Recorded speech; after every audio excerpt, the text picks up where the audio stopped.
Hey guys, I'm Grace Torie, and you're listening to That Girl, the podcast. Grab a beverage of choice and settle in because the new episode is starting now. Hey guys, what is up? It's your girl Grace Torie, and I'm back with a whole new podcast episode. I look like an actual egg in this. I thought the headband was giving. I literally wore this to work today, but all it's giving is bowling pin. Like, honestly, it's fine. I have so much to tell you guys, and then we also are doing spooky stories today. I love our spooky story episodes. I have one up already from like September if you want to go watch that. And then also next week I have a special spooky surprise, which you will see on Sunday's episode. It's coming out the day before Halloween because it's like a little finale, so I'm excited for that. But before I jump into the spooky episode, we must discuss all the things that I have on my mind that I kind of forgot to tell you or has happened since I last made an episode. So first things first, just like in the previous like 3 videos, my voice sounds really weird and I'm stuffy. Like that, LOL. It's just from the weather deciding that it's gonna be 70, 80 degrees and then it's gonna be 30 degrees and then we're back to 80 degrees and it doesn't know what it wants to do. And my body doesn't like it. So I don't have a cold or anything, I'm fine, but you know, life just be life and a little too hard. I forgot to talk about in the last episode, but Taylor Swift's new album came out. I'm not gonna say a ton, I'm just gonna say that there isn't a song I don't like on it. I feel like, I don't know, it's like I listen to it and I get really emotional, and I don't know if it's like because it's that time of the month and I'm feeling extra emotional, or if it's because I have some deep-rooted trauma that these songs are bringing up. So yeah, but I really enjoy it. I probably listen to it like once every other day at work when I just have my headphones in doing my thing. Also, my camera is moving. Why is it moving? I can't get like a good spot to put it, so it's on a pillow right now on a tripod, and the dogs are just messing with it, so yeah. Oh, my engine blew up in my car the other day when I was driving home from work. So now I'm driving Josh's truck. It's a 1989 Ford. Cute, right? I know. So the heater's broken. Add that to the drama, the fun of life. And I think my last thing I'm gonna tell you guys is I am currently doing a kind of like study slash like promotion slash giveaway for you guys. So basically what it is if you listen to at least one of my podcast episodes, you fill out this survey giving me feedback. It can be good, it can be bad, as long as it's like constructive and not just like I hate you, then it's all good. And you will be entered to win a gift card to any coffee shop of your choice. It doesn't have to be a coffee shop. If there's anything that you're really dying for, I got you. But right now, a ton of people haven't filled it out yet, and there's gonna be 3 winners, so you have a pretty good chance of winning. So let me know if you're interested and I'll send you the form. I put it on my story a couple of days ago, but it's expired by now. But all you have to do is literally listen to an episode, give your advice on the podcast or like what you thought of it, and then I will give you a gift card if you win, which you probably will. So there you go, all fun. Just DM me, comment below, whatever you're feeling, and I will get you that link. So that's the last update, I think, and now we are just going to go ahead and jump into the video. So I haven't read any of these stories yet, I'm gonna be honest. I just was like, ooh, that looks scary, and screenshotted it. So if it's a flop, it's a flop, but I tried. So all of these are from Reddit. I know, but they're long ones, so hopefully I can read them and not forget how to read and like stumble on my words. I'm just gonna shut up and get into it. I grew up in an old farmhouse located miles outside the nearest small town. It was around 150 years old, must be around 175 now, located in a sparsely populated area in north central Iowa. It always happens in Iowa, Idaho, or Kansas. That's all I'm gonna say about that. Very, very rural. There were a lot of small, odd occurrences over the years my family lived there, but the most frightening one for me occurred when I was a teenager. I was old enough to be home alone, but not old enough to drive. My parents and older sister were all out for the night, so it was just me and the dogs at home. I settled in to watch a movie in the living room located on the first floor of the house when I heard someone walking heavily in the hallway above me. This house had plank wood flooring with nothing remotely sound insulating. These steps were distinct, heavy, and unmistakable. I knew I was the only person home and the house was miles from the closest neighbor, let alone town. My stomach was in a knot, but I tried to be logical and quickly decided it must be a dog, even though the steps sounded much too heavy for our small terriers. I leaned forward in the recliner to call for them, but as I leaned forward, I saw that both dogs were already sitting at my feet, and they looked terrified. I took the dogs and the wireless house phone and ran out of the house and locked myself in my mom's car in the driveway. I called my parents and waited in the car for them to get home. They had both had enough experiences in the house to not doubt me. Another story from that house. The family who built the house lived out their lives there, including their daughter. Her name was Minnie, and she never married and thus lived in the house her entire life, birth to death. A few years after my parents moved, I was talking to my mom about all the odd incidents that happened in that house. She asked me if I ever found little gold safety pins around the house. I hadn't. She then shared that she was always finding little gold safety pins when she was alone in the house. Multiple times she had even had them dropped onto her, landing in her book or on her sewing project. She would look up and even checked for cracks in the ceiling, but they seemed to fall from nowhere. It made her uneasy, but it mostly perplexed her. Then my grandma told my mom that she had once met Minnie years ago. My grandma was an ER or RN at the local hospital, and when she was a young nurse, Minnie came to the ER. She was very old at this point and in poor health. In order to treat her, the nurses had to undress her as she was wearing layers and layers of clothes. My grandma said it was an incredibly frustrating task because all of her layers of clothes were fastened together with hundreds upon hundreds of gold safety pins. And that's all she wrote. That's like spooky considering that I am currently home alone with my two dogs. Yikes. But I mean, I grew up in a haunted house, so I get it. Like those moments, I've definitely had those, and they do, like, they're super uneasy, like they're scary. I'm not even gonna like pretend. So yikes. Here's another one. My mother used to tell me this story throughout my childhood as we all grew up. It occasionally came up during scary story time. It gave me uncanny valley vibes as I wasn't aware of the simulation theory, the matrix, or glitches. But this story does sound like a real life glitch, but I am more convinced that whatever happened was sinister and involved jinn. And then in parentheses it says, I'm Muslim and the existence of jinn is a part of every Muslim's belief. I'm not sure what jinn is, but hopefully they explain it. The story. We are from an island nation, and back in the 70s, right when the country was just starting to catch up with the rest of the world, most of the developments happened in the capital city, while the islands lagged behind. My mother's family belonged to one of those islands and lived her childhood there before coming to the capital and meeting my dad and getting married. Her dad, my grandfather, used to carry a small rowing boat and go to the nearby uninhabited islands every day to collect fallen coconuts, gather firewood and timber, and come back to his island by the time the sun sets. That was how he earned his money, and like clockwork, did it every day. I'm sorry to interrupt, but why does that sound like such a calming life? Like just going and collecting coconuts and living on like an island, it just sounds like exactly like what I'm looking for. I would love that. Anyway, let's continue. Until one day. Well, Mom explained it like this. My grandfather had gathered up piles of tied up firewood bundles and loaded them into the tiny boat that was tied up in the shore. There were 2 bundles left and the sun was already set, so he hastily grabbed one bundle and loaded it into his boat and turned around for the other. And he saw exactly him, picking up the last firewood bundle, putting it up on its shoulders and walking towards my grandpa's boat. My grandpa saw an exact copy of him, mimicking his movements just like how he did, and walked towards the boat that my grandpa was now untying to get the hell out of that place. My mother told me that according to Grandpa, he didn't care about the last bundle of firewood and got into the boat and sailed away from that island as quickly as he could, and after several minutes when the island was hundreds of meters away from him, he turned around to see himself still on the beach with the bundle of firewood on his shoulders, looking right at my grandpa.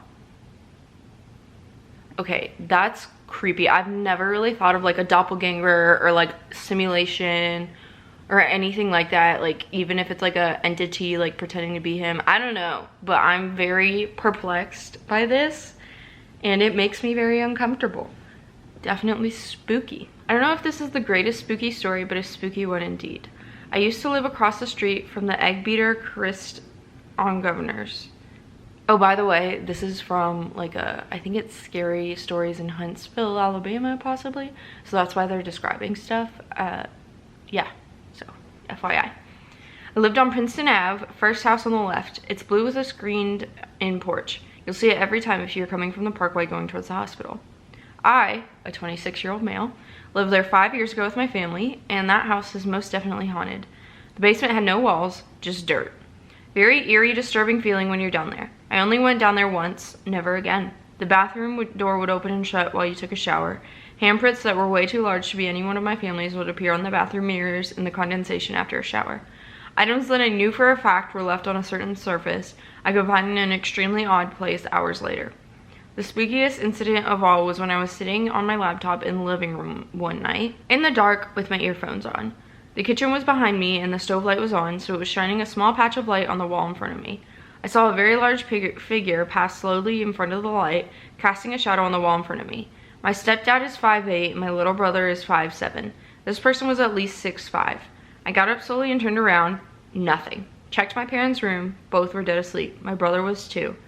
Very terrifying. I went to the Huntsville Public Library and did some research after all this crap happened. I went in thinking I'd be there an hour, and ended up spending the majority of the day there. The home was built in 1925 to house folks who worked at the Low Mill. The mill was expanding and needed more housing for the employees. It had one owner for the first 20 to 30 years, and I found an obituary in the archived newspaper clippings that coincide with a date a few months before the house changed hands, matching the name of the original owner. She died in the house. The next owner who owned it from the late 50s all the way to the late 80s. From the dates in the book, it changed hands again in the 80s. I looked up a woman's name in the obituaries for 1 year after. Nothing. I looked up the husband's name in the obituaries and found him. This fella also died in the house. Engineer from Brownsboro according to census records, and by all accounts, a very big man. Also on a side note, my stepdad is a Marine. He's a very tough guy, and after a 12-month stint in Iraq, he really doesn't get rattled by anything anymore. Apparently, he told my mom, who told me, that he saw something in the basement when we were moving boxes down there. He wouldn't let my mom go down there by herself after that and would never tell her what he saw. To this day, we don't know what he saw because he won't say, but my mom said it's the only time she's ever seen him rattled. But that's that story. Another spooky ooky story for your spooky ooky podcast episode. I don't know what's like, that's scary. And I know 6'5" is really tall. Like even for a guy, like even for tall guys, usually it's like 6'3", 6'4". You don't see a ton of 6'5" guys out there. So that's spook. And the fact you actually saw like their shadow and like it was in the shape of them is also spook. Okay, these next ones are in a like article that are based off of Reddit stories. So that's why, but they are true from what I could tell. Like I didn't want to really read ones that someone just like made up, because you know how people will just like write spooky stories. These are, as you know, they're recounting true events. So yeah, the first one they all have titles, and the first one's called The Little Hands. I've never lived in a haunted house, but my mother did as a teen. Other houses on her street had strange things going on too. A few homes away from her lived a family. One night, the daughter went to bed with a bad headache. The next day, she was dead. She'd passed away from an aneurysm. After her funeral, the family went to get their minds off the tragedy, and the father asked my uncle, my mom's brother, to check on their pets. My mom and dad, who were dating at the time, went with him. My mother had heard there was a grand piano and she wanted to play it. My dad was studying to be a veterinarian. After entering the house, my uncle and my father headed to the basement to see the animals, and my mother went to the piano on the ground floor. She was playing it when she felt something brush her ankles. She thought a cat must have left the basement and walked past her. She kept playing, and then she felt it again. She looked under the piano and saw nothing. When she started again, she felt hands clasp her legs tightly. She dashed to the basement door, called my uncle and father, and waited for them. Back outside, my uncle could tell my mom was rattled and asked what was wrong. She told him what had happened, and he turned white. He told her the daughter who had died used to play a game with her father. When he played the piano, she'd crawl underneath, grab his ankles, and push his feet up and down on the pedals. The next one is called The Phantom Patient. The ambulance company that I used to work for had a haunted ambulance, Rig 12, recounts. Reddit user, Zerbo. A lot of EMTs had stories about it, but I never put much stock in paranormal stuff. That is, until I had my own experience with a Rig 12. My partner and I were working in a rural community at 3 a.m.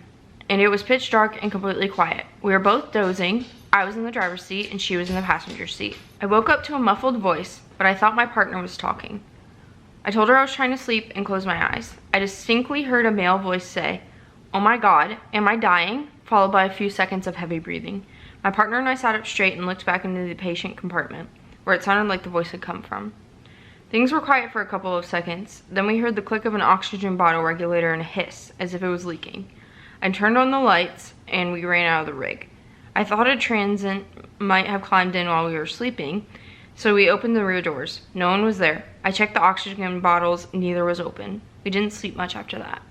That's spooky. That's actually, and the fact that both of them jumped up means they both heard it. This next one is called the Impish Ghost. My neighbor Diane and I had a playful poltergeist for years, and we called it Billy. I'd come home and find something put in a weird place. Milk in a cupboard, toilet paper in the fridge, laundry detergent in the bathtub. Diane once called to ask if Billy had been around because she couldn't find a gallon of milk. We finally found it outside on her back steps. And sugar. Darn sugar. Every morning my sugar bowl was empty. When I'd had enough, I would point to Diane's home and yell, "Go see Diane." Within 5 minutes, I'd get a call from her. "Thanks a lot," she'd say. He'd gone and pulled shenanigans at her place. This occurred for the entire 2 years we lived there. No one believed us, not even our husbands. My mother thought someone was stealing from us when we were sleeping or out of the house. My sister believed something was going on but didn't know what. I can't really explain any of it. That's kind of cute, honestly. Like, he just wanted someone to play with. And the fact that he moved with them, I'm pretty sure that we had a ghost in like our first college house, and then when we moved to a different college house, we told her she could come with us because she was really lonely. And she like was really mean to frat boys. Like, this is confirmed. So we told her she could come with us. Sorry, the camera is just all over the place. Okay, we told her she could come with us, and I think she did. So I kind of believe in this. This next one is called the Eerie Addict. Not addict, attic. I literally, this is what I mean when I say I can't talk. It starts with, "I don't believe in ghosts, but," and you know when it starts with that, this is gonna be good. Okay, a few years ago, I moved into a 1-bedroom apartment in Melbourne, Australia. It was my first time living on my own.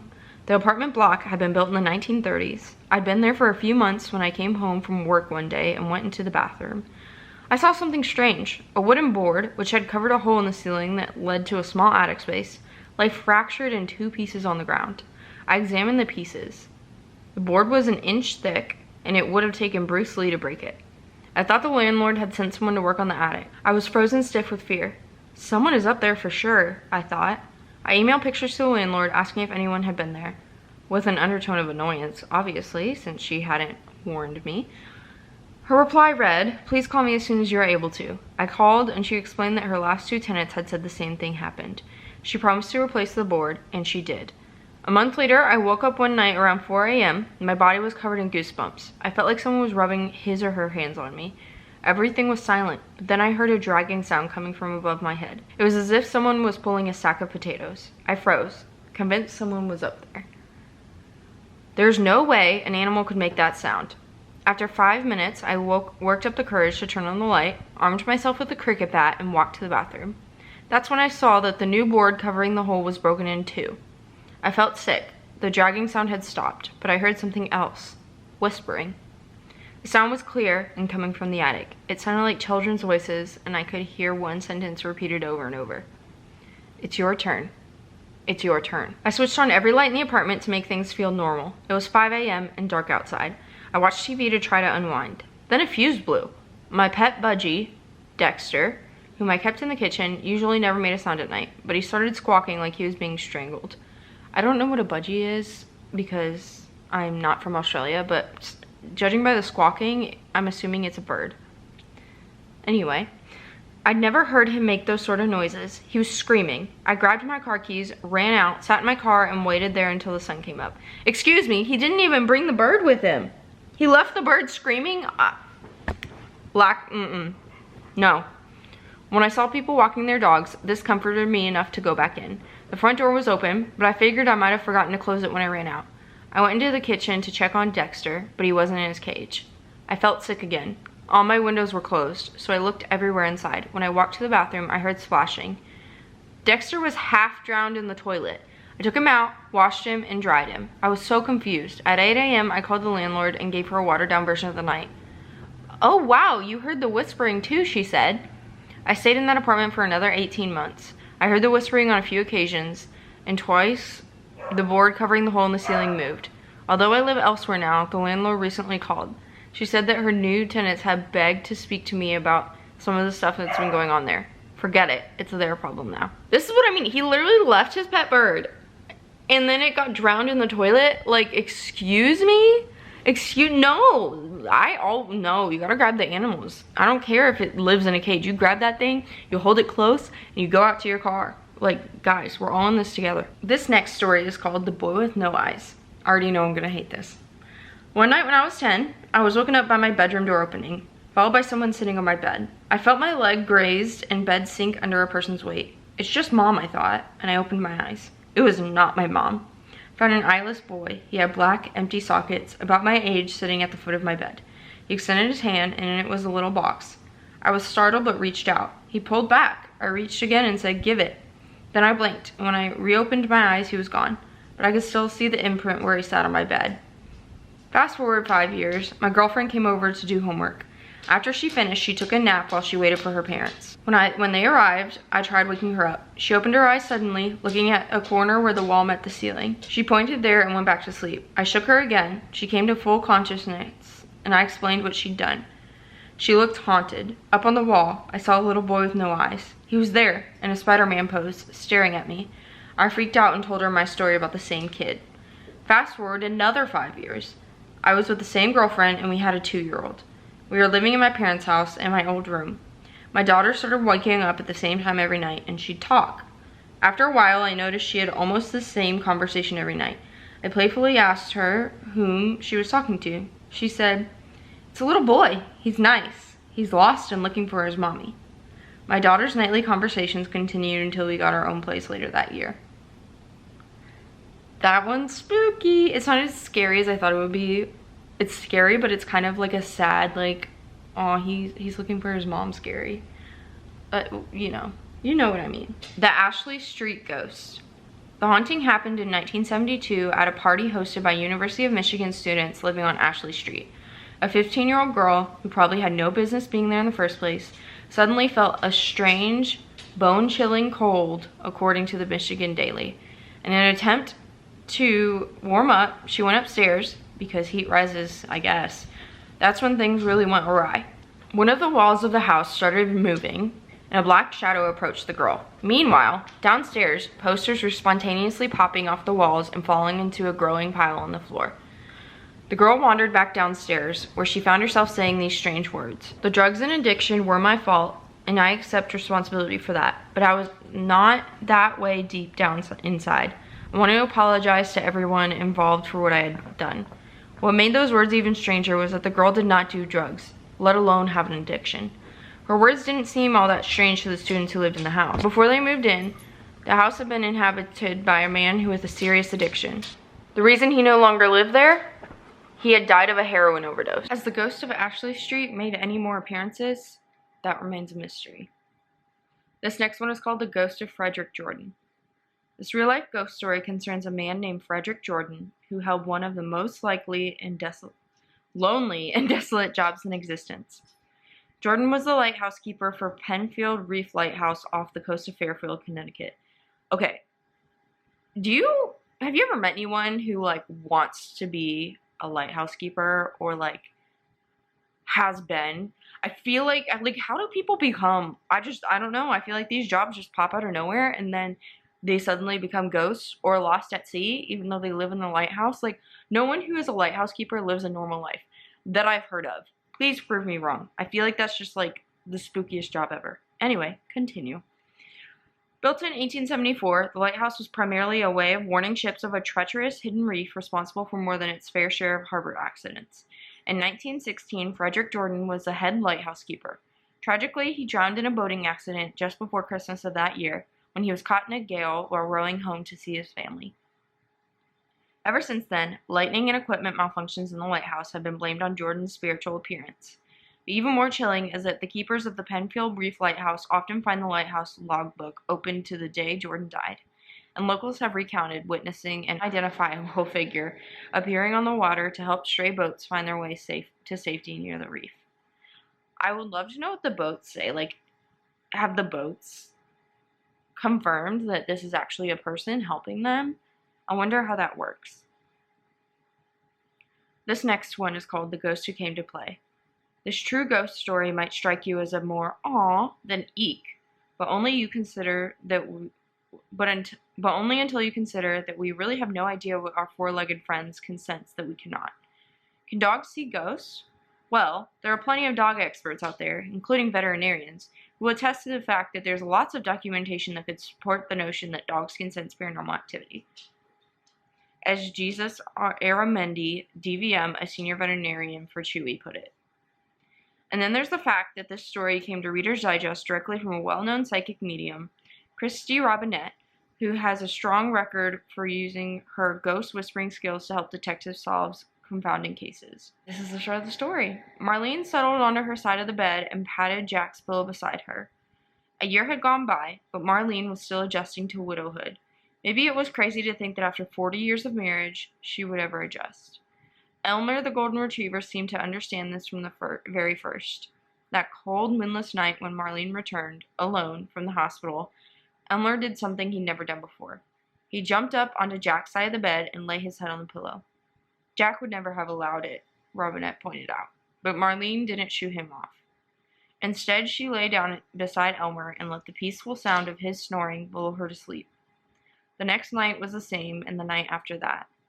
Over the past year, it had grown into a comforting routine, but not tonight. Tonight was the first time Elmer had left Marlene alone in the bed since Jack's passing. But hearing nails clicking on the wood floor downstairs, Marlene recognized the sound of Elmer requesting outsies. With a sigh, Marlene made her way down the stairs to the foyer, but Elmer wasn't pacing in front of the big oak door. Rather, he was dancing and wagging and wiggling and bowing, just like he used to do when Jack would come home from work. To Marlene, it felt as if Jack had just come home, and Robinette, who is known for her remarkable intuition about these things, believed that is, indeed, what happened. That's so sweet. I love that. Aww. This one is called The Last Colony of Roanoke.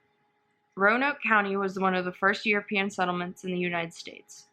Located on an island off the coast of what is now the state of North Carolina, the colony was established in 1587 under the auspices of the first Queen Elizabeth. Soon after, the colony's leader, John White, returned to England from where the settlers came. His trip was meant to be brief. He was only meant to grab supplies and return to the New World. But political upheaval in the form of England's war with Spain prevented White from returning until 1590. It was only 3 years, but a lot had changed when John White returned. In fact, the entire colony, consisting at that time of 115 people, including a newborn baby by the name of Virginia Dare, was gone, just up and vanished. All that was left was a post onto which the word Croatian had been carved. Croatian referred to the name of a native tribe that had been on good terms with the settlers. So White thought the colonists had moved to Croatian Island, now known as Hatteras, North Carolina. But they had not. It remains one of the most famous disappearances that no one can explain. What's more, there's never been any evidence to suggest the colony was massacred. Many believe that baby Virginia grew into a beautiful young woman, one who eventually fell into a doomed love affair with a native warrior by the name of Okisko. To this day, she haunts the woods in search of her man, often in the form of a diaphanous white deer, one that always vanishes at dawn. According to NCpedia, a state encyclopedia maintained by North Carolina Government and Heritage Library, longtime residents of the island have no doubt that the identity of the phantom deer is the ghost of Virginia Dare. That's spooky. I didn't know that. I had no idea that was a thing. Speaking of Roanoke, speaking of American Horror Story, speaking of Leslie Jordan, he was my favorite person, and he passed away on Monday, I think, and it was really unexpected, and I'm really upset about it. And I don't even know what to say. Just thank you to him and the impact he had on making so many people smile, and it felt like he always made me smile, even when I felt like no one could ever make me smile again. So Leslie Jordan, everyone. R.I.P. to a legend. This next story is called The Princes in the Tower. This is the story of two young princes, brothers Edward and Richard, who were imprisoned in the town of London to prevent them from becoming king and heir apparent, respectively. In April 1483, when King Edward IV died, his eldest son, Edward V, who was just 12 years old, briefly became king. This sounds like a horrible idea. Because of his young age, he had a regent appointed. That regent was the young king's uncle, known as the Duke of Gloucester. This uncle was known to be deeply resentful that the boys even existed. If it weren't for them, he would have been next in the line of succession. What happened next is shrouded in mystery. Indeed, it is one of the strangest British royal family mysteries. It appears that the young king and his brother, Richard, the Duke of York, were kidnapped and locked away in the Tower of London, after which the Duke of Gloucester declared himself King Richard III.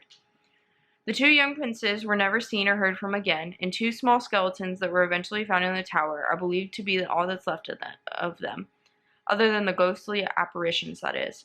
British papers have reported on visitors who claim to have seen the ghostly figures. Is it tabloid fodder or proof of the paranormal? That's for you to decide. That's so sad. Like, royalty sucks. The things that people are willing to do to have power. And what I don't understand is, like, I get that you're making decisions, but it's also really stressful. Everyone either loves you or hates you, like, when you become such, like, a king or a queen or something of high political power. And if you're related to them, you're just as wealthy. You have literally all the same privileges. You're just not the one in power. So, to me, I would rather be someone related to someone who's in a position of power than the person in position of power. But that's just me. I don't know. I just thinking out loud here. There is one final story I'm going to read, and it is called The Ghost of the Hanged Man. One theme that many ghost stories have in common is that they offer a sense of justice in return for a wrongful death. This particular ghost story, however, offers a somewhat different take. It's about wrongful treatment and death and revenge in the afterlife. On October 13th, 1877, Robert Schmale was hanged after a trial that found him guilty of a terrifying and inexplicable murder spree. The townspeople were filled with so much anger and hatred that they left his body hanging for days.